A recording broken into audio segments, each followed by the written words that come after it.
Hi friends, welcome to world for us. ഒരു ദിവസം രാത്രി ഗുരുവായൂരപ്പനെ അമ്പലനടയിൽ വെച്ച് കണ്ടു. കുശലാന്വേഷണത്തിനൊടുവിൽ ഞാൻ ചോദിച്ചു, കൃഷ്ണ, എന്തേ ശ്രീലകം വിട്ട് ഇവിടെ വന്നിരിക്കുന്നത്? കൃഷ്ണൻ പുഞ്ചിരിച്ചുകൊണ്ട് പറഞ്ഞു, ഇവിടെ ഇരിക്കുന്നതാ സുഖം. എൻ്റെ നടയിൽ നിന്ന് ഭക്തിയുടെ പേരിൽ പലരും കാട്ടിക്കൂട്ടുന്ന കോപ്രായങ്ങൾ കണ്ടിരിക്കാൻ നല്ല രസമാണ്. എല്ലാവർക്കും ഒരു കാര്യം നിർബന്ധമാണ്, ഉത്തരത്തിലുള്ളത് കിട്ടുകയും വേണം, എന്നാൽ കക്ഷത്തിലുള്ളത് പോവുകയും അരുത്. പുറം ലോകത്ത് സകല വൃത്തികേടുകളും കാണിച്ച് എൻ്റെ മുന്നിൽ മാന്യതയും ഭവ്യതയും അഭിനയിക്കും. വിശക്കുന്നവന് ഒരു പിടി അവിൽ പോലും കൊടുക്കാത്തവൻ അതുകൊണ്ട് തുലാഭാരം നടത്തും. ജന്മം നൽകിയ മാതാപിതാക്കളെ ശുശ്രൂഷിക്കാത്തവൻ എനിക്ക് ചുറ്റും ശയനപ്രദക്ഷിണം നടത്തുന്നു. പൊതുസമൂഹത്തിൽ അസഭ്യം പറയുന്നവർ എന്നെ മുന്നിൽ നാമസങ്കീർത്തനം നടത്തുന്നു. വഴിയിൽ അപകടത്തിൽപ്പെട്ടവരെയോ അശരണരെയോ കണ്ടാൽ തിരിഞ്ഞു നോക്കാത്തവർ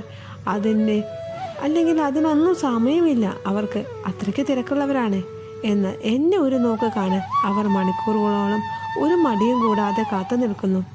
സകല ജീവജാലങ്ങളിലും ചൈതന്യമായി ഉള്ളിൽ കുടികൊള്ളുന്ന എന്നെ തിരിച്ചറിയാതെ പുറത്തന്വേഷിച്ച് നടന്നുകൊണ്ടിരിക്കുന്നു.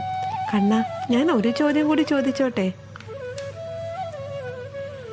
ക്ഷേത്രത്തിൽ നിന്ന് പലതും കളവ് പോകുന്നുണ്ടല്ലോ, ഒന്ന് പിടിച്ചു വെച്ചൂടെ? കണ്ണൻ: അതെ, കുറേ കള്ളന്മാർ എൻ്റെ മുന്നിൽ ഓരോന്നോരോന്ന് കൊണ്ടുവന്ന് സമർപ്പിക്കുന്നു. വേറെ കുറേ കള്ളന്മാർ അത് എടുത്തുകൊണ്ടു പോകുന്നു. ഞാൻ രണ്ടുപേരിലും ഇടപെടാറില്ല. കിട്ടേണ്ടവന് കിട്ടാനുള്ളത് കൃത്യമായി കിട്ടിക്കോളും. അതവൻ്റെ കയ്യിലിരിപ്പിനും മനസ്സിലിരിപ്പിനും അനുസരിച്ചായിരിക്കുമെന്ന് മാത്രം. അതെന്നും എപ്പോഴും അങ്ങനെയാണ്. എന്നാൽ ശരി. Thank you for watching. Please like, share, subscribe for our new channel, World for Us.